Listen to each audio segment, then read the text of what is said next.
Il y a une nouvelle qui est tombée, en tout cas il y a une rumeur sur Netflix qui est assez persistante depuis quelques jours.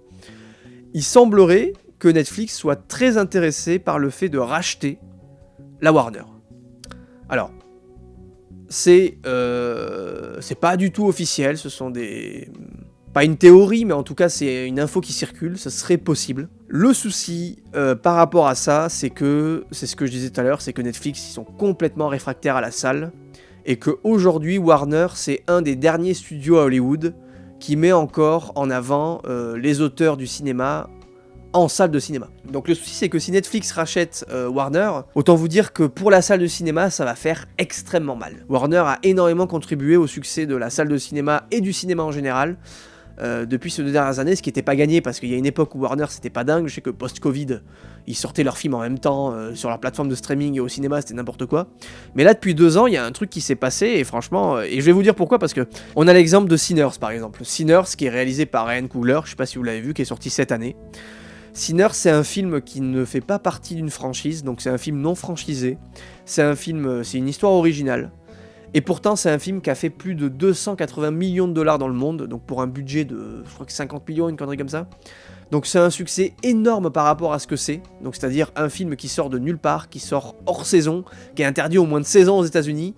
C'est un succès qui est complètement inattendu, et c'est un succès qui fait du bien à la salle de cinéma et qui fait du bien aux auteurs aussi, puisque c'est un film qui va permettre justement à d'autres auteurs par la suite de se dire, bah ouais, on peut prendre des risques et les studios vont nous donner carte blanche parce que Sinners, ça a marché, alors que c'était un film complètement différent. Après, on l'aime pas, peu importe.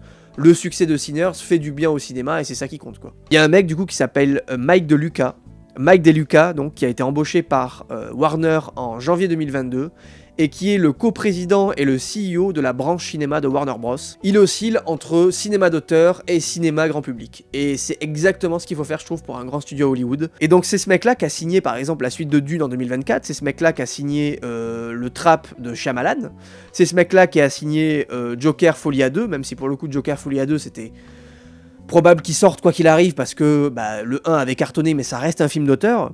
En 2025, c'est lui qui a signé le film de Bong Joon-ho, Mickey 17, c'est lui qui a signé Sinners, c'est lui qui a signé Furiosa, c'est lui qui a signé aussi récemment Une bataille après l'autre de Paul Thomas Anderson, parce qu'il faut savoir que tous ces films-là n'ont pas forcément fonctionné. Alors Dune 2, ça a bien fonctionné, Sinners, ça a super bien fonctionné, mais Joker Folie à 2, Furiosa et Mickey 17, ça a été des fours incroyables au cinéma, c'est-à-dire que ça n'a pas du tout été rentable.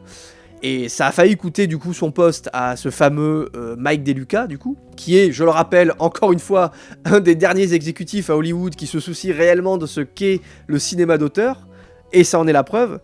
Mais il a pas forcément perdu son poste, malgré des bids aussi énormes que Joker Folie à 2, Furiosa et Mickey 17, parce qu'à côté de ça, quand il signe des films d'auteur comme ça, en parallèle, il signe des films comme Superman, il signe des films comme Minecraft, qui ont genre frôlé le milliard de dollars, ce qui est énormissime, il signe des films comme Barbie, il y a aussi Conjuring, donc le 4e ou le 5e film Conjuring qui a fait genre 500 millions dans le monde.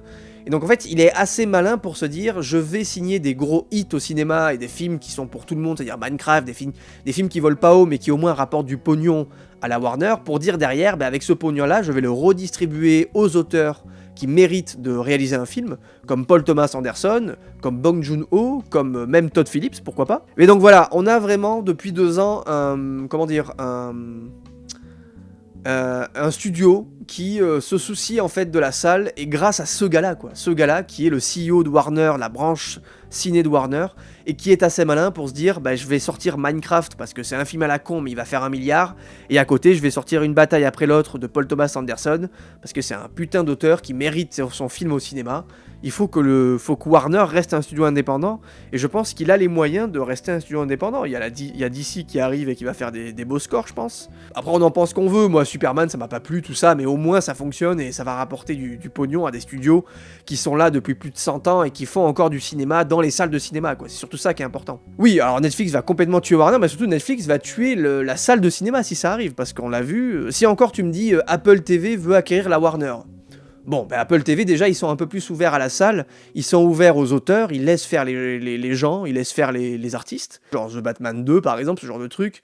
Effectivement, c'est des films qui doivent sortir au cinéma, pas sur Netflix. Absolument pas. Absolument pas. Donc voilà.